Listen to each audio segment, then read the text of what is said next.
Quand j'ai lancé mon entreprise en 1995, c'était très dur. J'avais une idée. J'avais invité 24 de mes amis dans mon appartement. Parce que cette année-là, j'avais été à Seattle. C'était ma première fois aux États-Unis. Et à Seattle, j'ai découvert Internet. Et je me suis dit que cette chose avait les moyens de changer le monde. Alors, je suis allé à Seattle voir un ami à moi. Et cet ami avait un petit business avec 4-5 ordinateurs. Je n'avais jamais touché d'ordinateur avant ça parce qu'ils étaient bien trop chers pour moi. Et aussi beaucoup trop compliqués. Alors mon ami m'a dit « Regarde, ça c'est Internet ». Et il m'a dit « Regarde, tape ce que tu veux ». Je lui ai répondu « Non merci, il est bien trop cher pour moi, j'ai peur de le casser, je ne sais même pas comment l'utiliser ». Il m'a dit « Tu sais Jack, ce n'est pas une bombe, tape juste ce qui te passe par la tête ». Alors le premier mot que j'ai tapé, c'est le mot bière. Je ne bois même pas de bière et je ne sais même pas pourquoi j'ai écrit ça. Je suis tombé sur des bières américaines, des bières allemandes, japonaises, mais il n'y avait rien sur les bières chinoises. Alors j'ai tapé le mot Chine. Il n'y avait aucune information sur la Chine. Et là je me suis dit, pourquoi ne pas mettre sur internet des informations sur la Chine? Ça c'était l'idée de départ. Alors je suis retourné en Chine et j'ai démissionné de mon travail. J'étais professeur. Cela faisait 6 ans que je donnais des cours à l'université. Alors j'ai invité 24 de mes amis dans mon appartement. Après 2 heures à leur expliquer ce que je voulais faire avec Internet, 23 de mes amis m'ont dit de laisser tomber. Ils m'ont dit « Ça ne marchera jamais parce qu'il n'y a pas d'Internet ici et parce que tu ne connais rien sur les ordinateurs. Alors pourquoi veux-tu te lancer là-dedans ?» Et un de mes amis m'a dit « Jack, si tu veux le faire, fais-le. Et si ça ne marche pas, ben reviens en arrière. »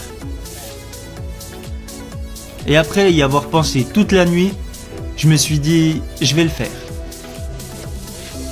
Parce que la plupart des gens ont des idées originales le soir, mais quand ils se réveillent au petit matin, ils retournent simplement à leur travail.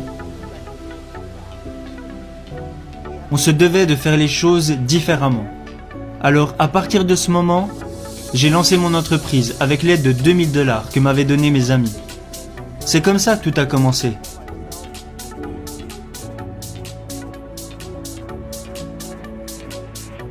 Alibaba a vu le jour en 1999. Et depuis que j'avais commencé mon aventure d'entrepreneur en 1995, j'avais échoué sur tous les projets que j'avais lancés.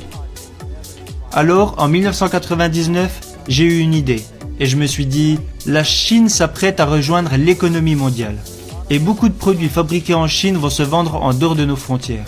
Alors si je pouvais créer un site qui aiderait les entreprises chinoises à vendre leurs produits à l'étranger et qui aiderait dans le même temps les petits business d'autres pays à vendre partout dans le monde, c'était ça mon concept. Alors en 1999, j'ai lancé Alibaba, dans mon petit appartement.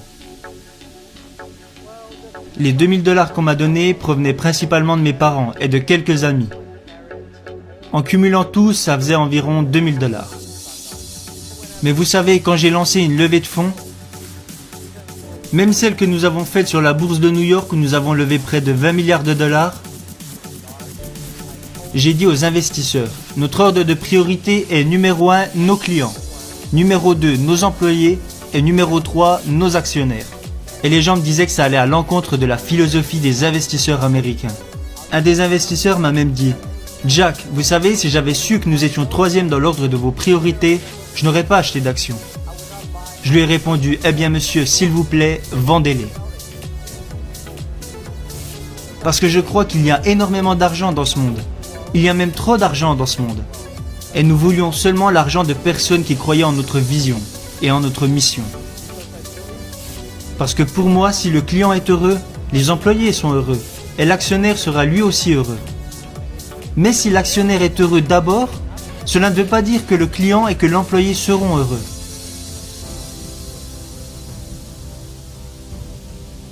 La confiance est l'une des choses les plus importantes. Quand les gens m'ont donné de l'argent, parce que je n'avais pas d'argent quand Alibaba a commencé,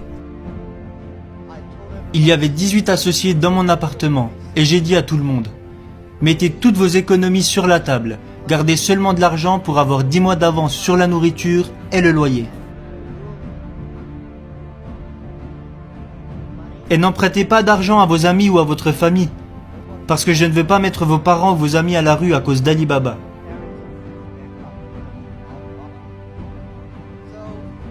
Alors à 18, nous avons rassemblé 50 000 $, et nous avons lancé Ali Baba dans mon appartement. Aucun d'entre nous n'avait beaucoup d'argent à cette époque. Si quelqu'un vous dit « je vous donne 1 million de $» et une autre personne vous dit « je vous donne ma confiance », lequel choisissez-vous? Moi, je choisis la personne qui me fait confiance. Parce que c'est cette confiance qui a fait que nous sommes restés unis.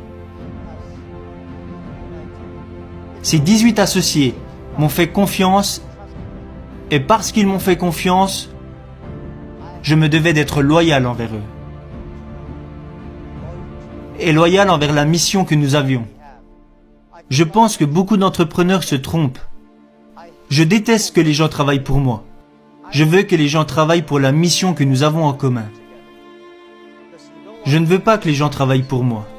Parce que les gens comme moi, quand on regarde au loin, on se dit « ce gars est pas mal », mais quand on s'approche, on s'aperçoit qu'il est moche. Tout le monde est pareil. Les gens pensent peut-être que je suis un bon gars, mais quand on me connaît vraiment, on s'aperçoit que ce n'est pas toujours le cas. Je peux m'énerver, je peux être malheureux, mais quand les gens croient en vous, c'est la chose la plus précieuse.